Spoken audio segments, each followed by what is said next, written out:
മുകളിലെ തൻ്റെ മുറിയിലെ ബാൽക്കണിയിൽ ഹാങ്ങിങ് ചെയറിലിരുന്ന് ആമിയെക്കുറിച്ച് ആലോചിക്കുകയായിരുന്നു ദർശൻ. അവൾക്കൊപ്പം കുറച്ച് നിമിഷങ്ങൾ ചെലവഴിക്കാൻ വേണ്ടിയിട്ടാണ് ഒഴിച്ചുകൂടാനാവാത്ത കുറച്ച് തിരക്കുകൾ ഉണ്ടായിട്ടും അതെല്ലാം മാറ്റിവെച്ച് ഉച്ചയ്ക്ക് ശേഷം അവർക്കൊപ്പം കൂടാമെന്ന് കരുതിയത്. എന്നിട്ടോ ഈ പെണ്ണ് ഇതെന്ത് പണിയാ കാണിച്ചത്? നല്ല തലവേദനയുണ്ടായിട്ടാകും, ഒട്ടും നിൽക്കാൻ പറ്റിയിട്ടുണ്ടാവില്ല. അതാവും ഒന്നും മിണ്ടാതെ പോയി കളഞ്ഞത്. അവൻ സ്വയം ആശ്വസിക്കാൻ ശ്രമിച്ചു. താനും വേദികയും ഒന്നിച്ചു വരുന്നത് കണ്ടപ്പോഴുള്ള അവളുടെ മുഖം. അവൻ ആ ഓർമ്മയിൽ തല ഉയർത്തി മുകളിലേക്ക് നോക്കി കണ്ണുകൾ അടച്ച് പുഞ്ചിരിച്ചു. വാശിക്കാരിയാണ്. ആ ദേഷ്യത്തിന് ഭക്ഷണം കഴിച്ച് തീരുവോളം തന്നെയൊന്ന് നോക്കുകയോ ഒന്നും മിണ്ടുകയോ ചെയ്തില്ല. ആ പിണക്കം ഒന്ന് മാറ്റിയെടുക്കാൻ വേണ്ടിയിട്ടാണ് ബീച്ചിൽ പോകാമെന്ന് താൻ തന്നെ എല്ലാവരോടുമായി പറഞ്ഞത്. അവിടെ പോയി കുറച്ചു നേരം എങ്ങനെയെങ്കിലും അവൾക്കൊപ്പം തനിച്ചിരിക്കണം, പിണക്കം മാറ്റിയെടുക്കണം. അങ്ങനെയൊക്കെ മനസ്സിലോർത്തതാണ്. എല്ലാം വെറുതെയായി. അതോർത്തതും അവൻ്റെ മുഖം നിരാശയിലൊന്ന് ചുളിഞ്ഞു. അവളെ പരിചയപ്പെട്ട നാൾ മുതലുള്ള കാര്യങ്ങൾ ഓരോന്നും ഓർത്തുകൊണ്ട് ആ ചെയറിൽ തന്നെ ഇരുന്നു കൊണ്ട് അവൻ എപ്പോഴോ ഉറങ്ങിപ്പോയി. തുറന്നിട്ടിരിക്കുന്ന ജനലിലൂടെ ആകാശത്തേക്ക് നോക്കി എന്തൊക്കെയോ ആലോചിച്ചു നിൽക്കുകയായിരുന്നു ദേവി. ഫോൺ ബെല്ലടിക്കുന്നത് കേട്ട് അവൾ എടുത്തു നോക്കി. വിച്ചു. ഈ നേരത്ത്? അവൾ സംശയത്തോടെ ഫോൺ എടുത്തു. എന്താ വിച്ചുവേട്ടാ? കൊച്ചുറങ്ങിയില്ലേ ഇതുവരെ? അത് കിടക്കാൻ പോവുമായിരുന്നു വിച്ചുവേട്ടാ. കിടന്നാലും ഉറക്കം വരില്ലെന്ന് എനിക്കറിയാം. അതാ ഞാൻ വിളിച്ചത്.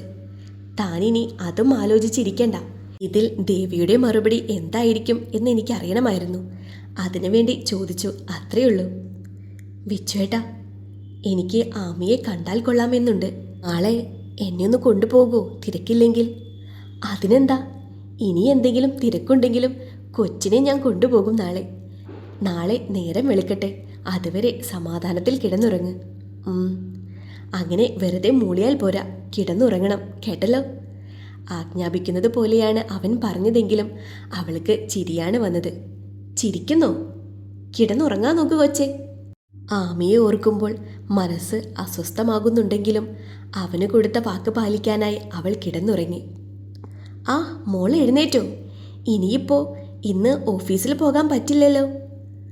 ബാക്കിയുള്ളവർക്കുള്ള ഭക്ഷണം വിളമ്പിക്കൊടുക്കുമ്പോൾ സ്റ്റെയറിറങ്ങി വന്ന ആമിയോടായി അവളുടെ അമ്മ ചോദിച്ചു. ആമിയെ ആ സമയത്ത് അവിടെ കണ്ട അമ്പിയും നീയയും പരസ്പരം പകച്ചൊന്നു നോക്കി. ഇവള് ഇതെപ്പോ വന്നു? ഇവൾ ഇന്നലെ ഉച്ച കഴിഞ്ഞപ്പോൾ എത്തി. അമ്പി അവളെയൊന്ന് നോക്കി. കരഞ്ഞു വീർത്ത കൺതടങ്ങൾ, പാറിപ്പറന്ന മുടി. കാര്യമായി എന്തോ സംഭവിച്ചിട്ടുണ്ട്. അവൻ അവളെ നോക്കി പുച്ഛത്തോടെയൊന്ന് ചിരിച്ചു. അത്ഭുതമാണല്ലോ, നമ്മുടെ അനിയത്തി 2 ദിവസത്തെ ജോലി കളഞ്ഞ് ഇവിടെ വന്ന് നിൽക്കുന്നു.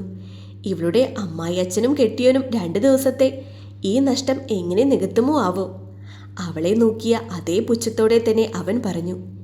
ഇവളുടെ സേവനം മതിയായി കാണും, അതുകൊണ്ട് അവരെ തന്നെ പറഞ്ഞു വിട്ടതുമാകും. നീയെയും ആമിയെ കളിയാക്കുന്നത് പോലെ തന്നെ പറഞ്ഞു. അത്രയും നേരം സങ്കടത്താൽ നിന്നിരുന്ന ആമിയുടെ മുഖം ദേഷ്യത്താൽ ചുവന്നു. അവൾ ദേഷ്യത്തോടെ ഡൈനിങ് ടേബിളിനരികിലായി വന്നു നിന്നുകൊണ്ട് ബലത്തിൽ ടേബിളിന് മുകളിലായി ഒന്നടിച്ചു. നീയെയും അമ്പിയും ഞെട്ടി. ഞാൻ ആകെ പിടിവിട്ട് നിൽക്കുന്ന ഒരവസ്ഥയിലാണ്. നിങ്ങൾ അച്ഛനും മക്കളും ചേർന്നാണ് എൻ്റെ ജീവിതം ഇങ്ങനെയൊരവസ്ഥയിൽ എത്തിച്ചത്. നിങ്ങളെയൊക്കെ കൊല്ലാനുള്ള ദേഷ്യം ഇപ്പോൾ എനിക്കുണ്ട്. എന്നെക്കൊണ്ട് അത് ചെയ്യിപ്പിക്കരുത്. ദേഷ്യത്തിൽ കൈ ചൂണ്ടിക്കൊണ്ട് അമ്പിയെയും നീയെയും നോക്കി ആമി പറഞ്ഞു. അവളുടെ അങ്ങനെയൊരു ഭാവം ആദ്യമായാണ് അവർ കാണുന്നത്. എത്ര ദേഷ്യമുണ്ടെങ്കിലും സംസാരത്തിൽ ഒരല്പം ബഹുമാനം അവൾ എന്നും അവരോട് കാണിച്ചിരുന്നു. അവളോട് തുടർന്ന് സംസാരിക്കുവാൻ അവർക്ക് ധൈര്യമില്ലാത്തതുപോലെ തോന്നി. നീയയും അമ്പിയും പരസ്പരം ഒന്ന് നോക്കി ഭക്ഷണം കഴിക്കുന്നത് തുടർന്നു. നിന്റെ ഫോണ് ബെല്ലടിക്കുന്നുണ്ടല്ലോ മോളെ.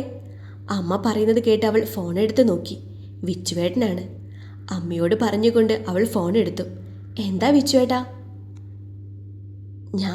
എനിക്ക് നല്ല സുഖമില്ല, നാളെ മതിയോ? ശരി, എന്നാൽ ഞാൻ കുറച്ചു നേരം കഴിയുമ്പോൾ വരാം. ഞാൻ അവിടെ എത്തിയിട്ട് വിളിക്കാം. എന്താ മോളെ, വിച്ചു എന്താ പറഞ്ഞത്? വിച്ചുവേട്ടനെ എന്നെയൊന്ന് കാണണമെന്ന്. ഞാനൊന്ന് റെഡിയായി പോയിട്ട് വരാം അമ്മേ. ശരി, എന്നാ മോള് പോയിട്ട് വാ. അങ്ങനെയെങ്കിലും അവൾക്കൊരല്പം സമാധാനം കിട്ടട്ടെ എന്ന് കരുതി വനജ അവളെ പറഞ്ഞു വിട്ടു. ദർശ, മണിക്കൂർ ഒന്നായി ഞാൻ ഇവിടെ ഇരിക്കാൻ തുടങ്ങിയിട്ട്. നീ ആ വർക്ക് ഷീറ്റ് ഒന്ന് എനിക്ക് തരുമോ? എനിക്ക് സൈറ്റിലേക്ക് പോകണം. നീ ഇന്നിപ്പോൾ വർക്ക്ഷീറ്റ് ഇല്ലാതെ പോ. ഒട്ടും താല്പര്യമില്ലാത്തതുപോലെ ദർശൻ പറഞ്ഞു. നിനക്ക് എന്താടാ പറ്റിയത്? കുറച്ചു നേരം ആയല്ലോ. മുട്ടടാൻ നടക്കുന്ന കോഴിയെപ്പോലെ അങ്ങോട്ടും ഇങ്ങോട്ടും നടക്കുന്നു. സീറ്റിൽ വന്നിരിക്കുന്നു, പിന്നെയും നടക്കുന്നു. എന്താ നിന്റെ പ്രശ്നം? അത് പറ. എടാ, അവളിതുവരെ വന്നിട്ടില്ല. അതാ എൻ്റെ പ്രശ്നം. ഓ, അതാണോ നിന്റെ പ്രശ്നം? അങ്ങനെ പറ. എടാ, അവൾ വന്നിട്ടുണ്ട്. ദാസനങ്ങൾ പറഞ്ഞിട്ട് അവൾ അക്കൗണ്ട് സെക്ഷനിലേക്ക് പോയിരിക്കുകയാണ്. അവൾ ഇപ്പോൾ തന്നെ ഇങ്ങോട്ടേക്ക് വരും. നീ ഇതാരുടെ കാര്യമായി പറയുന്നത്? നിഖിൽ പറയുന്നത് എന്താണെന്ന് മനസ്സിലാവാതെ ദർശൻ ചോദിച്ചു. ശ്രുതിയുടെ കാര്യം. അവൾ ഇങ്ങോട്ട് വരാത്തത് കൊണ്ടല്ലേ നിനക്ക് വർക്ക്ഷീറ്റ് തരാൻ പറ്റാത്തത്? പോടാ അലവലാതി. ഞാൻ അവളുടെ കാര്യമല്ല പറഞ്ഞത്. പിന്നെ ഞാൻ എൻ്റെ ആമിയുടെ കാര്യമാണ് പറഞ്ഞത്. അവളോ? അവൾക്ക് എന്ത് പറ്റി? ഇന്നലെ തലവേദനയാണെന്നും പറഞ്ഞു പോയ പെണ്ണ ഇതുവരെ തിരിച്ചു വന്നിട്ടില്ലെന്നേ. അവൾ അവളുടെ വീട്ടിലേക്കല്ലേ പോയത്? പിന്നെന്താ? എന്നാലും എന്തായി ഏതായി ഒന്നും അറിയാത്തത് കൊണ്ട് ഒരു സമാധാനവുമില്ല മനസ്സിന്. നിനക്ക് വിളിച്ചു ചോദിച്ചാൽ പോരെ അവളോട്? വിളിച്ചു ചോദിക്കാൻ ഫോൺ എടുത്തതാ കയ്യിൽ. പക്ഷേ അവളുടെ ചേച്ചിയോ ചേട്ടനോ ഉണ്ടെങ്കിൽ ഇനി ഞാൻ ഫോൺ വിളിച്ചെന്ന് കരുതി ഒരു പ്രശ്നമാവരുതല്ലോ. അതുകൊണ്ട് വിളിക്കാതിരുന്നതാ. ആ, അതും ശരിയാ. നീയൊരു കാര്യം ചെയ്യേ, സ്വാതിയെ ഇങ്ങോട്ടേക്ക് വിളിക്കേ. അവൾക്ക് വിളിച്ചു ചോദിക്കാമല്ലോ. നിഖിൽ പറഞ്ഞതും ദർശൻ അപ്പോൾ തന്നെ സ്വാതിയെ വിളിച്ചു. May I come in sir?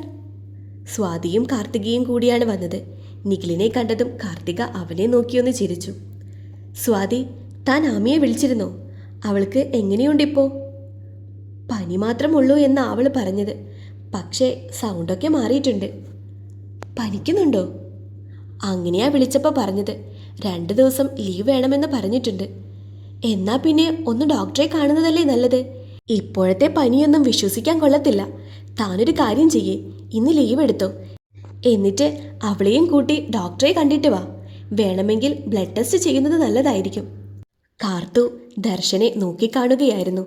അവൻ്റെ ഓരോ വാക്കിലും ആമിയോടുള്ള സ്നേഹവും കരുതലും എല്ലാം കാർത്തുവിന് മനസ്സിലായി. ഞാൻ പറഞ്ഞത് അവളുടെ അടുത്ത്. അപ്പോൾ അവൾ പറഞ്ഞു അമ്മയെയും കൂട്ടിയിട്ട് പോയിക്കോളാമെന്ന്. അവളെന്താ വീട്ടിൽ നിന്നത്? അവിടെ ചേട്ടനും ചേച്ചിയും അച്ഛനൊക്കെ ഇല്ലേ? അവൾക്ക് ഇങ്ങോട്ടേക്ക് പോരായിരുന്നില്ലേ? വയ്യാതാകുമ്പോൾ അമ്മമാർക്കൊക്കെ ഒപ്പം നിൽക്കുന്നതല്ലേ നമുക്കൊരാശ്വാസം. അത് ശരിയാണെന്ന് ദർശനം തോന്നി. പിന്നീട് അവനൊന്നും ചോദിച്ചില്ല. കുറച്ചു നേരം കഴിഞ്ഞപ്പോൾ സ്വാതിയും കാർത്തുവും തിരിച്ചുപോയി. നിഖിലേ, നിനക്ക് ഓർമ്മയുണ്ടോ ഞങ്ങൾ ആദ്യമായി കണ്ടുമുട്ടിയ ദിവസം? അന്ന് അവളെ കൊണ്ട് ഇഞ്ചക്ഷൻ എടുപ്പിക്കാൻ പെട്ടൊരു പാട്. പെണ്ണിന് ഇഞ്ചക്ഷൻ വലിയ പേടിയാ. ആ ഓർമ്മയിൽ ദർശൻ അപ്പോഴും ചിരിച്ചുപോയി. എങ്ങനെ മറക്കാനാ? 1000 തവണയെങ്കിലും നീ അത് പറഞ്ഞിട്ടുണ്ടാകുമല്ലോ. പിന്നെ സ്വപ്നമൊക്കെ ഞാൻ പോയിട്ട് കാണാം. ഇപ്പോൾ കുറച്ച് സമാധാനം കിട്ടിയല്ലോ. ഇനി ആ വർക്ക്ഷീറ്റ് ഒന്ന് താ. ദർശൻ വേഗം തന്നെ അവൻ ആവശ്യപ്പെട്ടതെല്ലാം ചെയ്തു കൊടുത്തു. വിച്ചുവും ദേവിയും ആമിയെ കാണാനുള്ള യാത്രയിലായിരുന്നു. എനിക്ക് ബേക്കറിയിൽ നിന്നും ഒരു സാധനം വാങ്ങിക്കാനുണ്ട്, താൻ വാ. അവൻ പറഞ്ഞത് കേട്ട് അവളും കൂടി ഇറങ്ങി. ഇവിടെ നല്ല കട്ട്ലേറ്റ് കിട്ടും, നമുക്ക് ഓരോന്ന് കഴിച്ചിട്ട് പോകാം. അവൾ സമ്മതത്തോടെ തലയാട്ടി. സാർ, ഇനി എന്തെങ്കിലും വേണോ? കട്ട്ലേറ്റ് കൊണ്ടുവന്ന് വെച്ചയാൾ ചോദിച്ചു. ഒരു 4-5 കിൻഡർ ജോയ് കൂടി വേണം. വിച്ച് പറയുന്നത് കേട്ട് ദേവി കണ്ണുമിഴിച്ച് അവനെ നോക്കി. എന്നാൽ അവൻ്റെ മുഖത്ത് വലിയ ഭാവവ്യത്യാസമൊന്നും ഉണ്ടായിരുന്നില്ല. 4-5 കിൻഡർ ജോയ് ഒക്കെ ആർക്കാണ്? തൻ്റെ നാത്തൂന്, അല്ലാതാർക്കാ? ആമിക്കോ? പിന്നെ കിൻഡർ ജോയ് അവളുടെ ഫേവറേറ്റ് അല്ലേ? അതൊന്നും അറിയില്ലേ നാത്തൂന്? പക്ഷേ ഇത്രയൊക്കെ വേണോ? ഒരെണ്ണം കൊടുത്താൽ പോരെ, ചോക്ലേറ്റ് അല്ലേ? അതിനവൾക്ക് ചോക്ലേറ്റ് കഴിക്കാനല്ല, അതിലെ ടോയ്സിന് വേണ്ടിയിട്ടാണ്. കണ്ണൊക്കെ ഇറുക്കി ആക്ഷനോടെ അവൻ പറയുന്നത് കേട്ട് ദേവി ചിരിച്ചുപോയി. ആമി കാത്തു നിൽക്കുകയാണെന്ന് അറിയാവുന്നതുകൊണ്ട് വേഗം തന്നെ അവർ അവിടെ നിന്നും പോയി. ആദ്യം വിച്ചുവാണ് കാറിൽ നിന്നും ഇറങ്ങിയത്. ദേവി കാറിൽ തന്നെ ഇരുന്നു. എങ്ങനെയുണ്ട് കൊച്ചി നിന്റെ തലവേദന? അവളെ കണ്ടതും വിച്ചു ചോദിച്ചു. തലവേദന കുറവുണ്ട്. അവൻ അവളെ തന്നെ കയ്യും കെട്ടി നോക്കി നിന്നു. ആ നോട്ടത്തിന് മുന്നിൽ ആമിയൊന്ന് പതറി. മുഴുവനായി മാറിയോ? നോട്ടം ഒട്ടും മാറ്റാതെ അവൻ ചോദിച്ചു. ചെറുതായിട്ട് ഇപ്പോഴും ഉണ്ട്. എന്നാൽ ഞാൻ മാറ്റിത്തരാം. ആ വണ്ടിയുടെ ബാക്കിലിരിക്കുന്ന ചൂരലും കൊണ്ട് ഇങ്ങ് വാടോ. കാറിലേക്ക് നോക്കി വിച്ചു പറഞ്ഞതും ആമിയും അങ്ങോട്ട് നോക്കി. വണ്ടിയിൽ നിന്നും ഇറങ്ങുന്ന ദേവിയെ കണ്ടതും ആമി സംശയത്തോടെ 2 പേരെയും മാറി മാറി നോക്കി.